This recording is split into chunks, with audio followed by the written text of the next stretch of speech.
বাংলাদেশের ব্যাংকিং খাত যখন টালমাটাল, মূলধন সংকটে এক ব্যাংকের সাথে অন্য ব্যাংকের যখন একীভূতকরণ চলছে, ঠিক সেই মুহূর্তে ৩০ ব্যাংকের এমডি যাচ্ছেন আমেরিকা।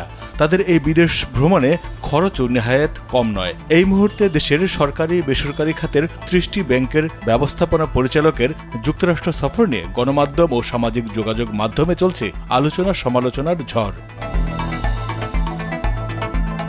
যদিও এই সফরের অন্যতম এক কর্মকর্তা বলছেন, যুক্তরাষ্ট্রের ডিপার্টমেন্ট অফ জাস্টিস বা বিচার বিভাগের আমন্ত্রণে যাচ্ছেন তারা।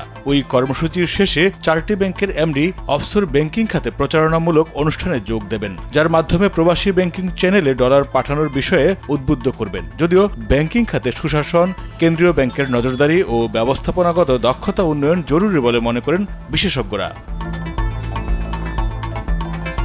এমডিদের ব্যাংকের অর্থ ব্যয় করে একযোগে বিদেশ সফর নিয়ে প্রকাশিত খবরের জন্য ক্ষোভ ও উষ্মা প্রকাশ করেছেন সিটি ব্যাংকের ব্যবস্থাপনা পরিচালক মাসরুর আরিফিন। তিনি বলেন, anti money laundering, terrorist financing, trade base laundering নিষেধাজ্ঞা থাকা দেশের সঙ্গে ব্যবসার কানুন সম্পর্কে স্পষ্ট ধারণা নিতেই এই সফর। নিউ ইয়র্কের এই অনুষ্ঠানে কেন্দ্রীয় ব্যাংকের একজন ডেপুটি গভর্নরও যোগ দেওয়ার কথা রয়েছে।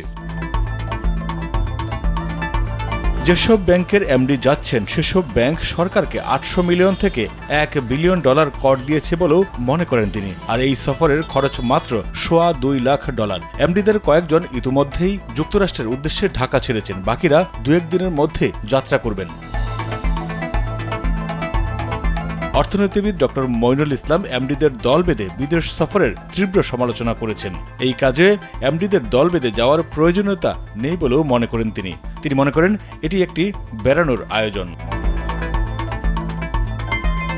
অবশ্য পলিসি রিসার্চ ইনস্টিটিউটের নির্বাহী পরিচালক ডক্টর আহসান এইচ মনসুর মনে করেন, মানি লন্ডারিং এবং নিষেধাজ্ঞায় থাকা দেশের সঙ্গে ব্যবসায়িক বিষয়ে জানতে গেলে বিষয়টা গুরুত্বপূর্ণ। বাংলাদেশের নাজুক ব্যাংকিং খাতকে বিবেচনায় রেখে এ ধরনের অফশোর ব্যাংকিংয়ের বিষয়ে সুফল পেতে হলে কেন্দ্রীয় ব্যাংকের স্বাধীন নজরদারি, মনিটরিং এবং ব্যাংকিং খাতে সুশাসন জরুরি বলে মনে করেন গবেষণা প্রতিষ্ঠান সেন্টার ফর পলিসি ডায়ালগ সিপিডির বিশেষ ফেলো অধ্যাপক মোস্তাফিজুর রহমান। 39টি ব্যাংক অফশোর ব্যাংকিং কার্যক্রম পরিচালনা করছে। শুধুমাত্র লাইসেন্সধারী ব্যাংকগুলোতে অফশোর ব্যাংকিং খোলা যাবে। যাদের লাইসেন্স আছে তাদের নতুন করে নিতে হবে না। এ ধরনের ব্যাংকিং কার্যক্রমে যারা বিনিয়োগ করবে তারা বিদেশি বা অনাবাসী কোনো ব্যক্তি বা প্রতিষ্ঠান হতে পারে, এমন তথ্য দিয়ে সংবাদ প্রকাশ করেছে বিবিসি বাংলা। মাইদুর রহমান রুবেল, কালবেলা।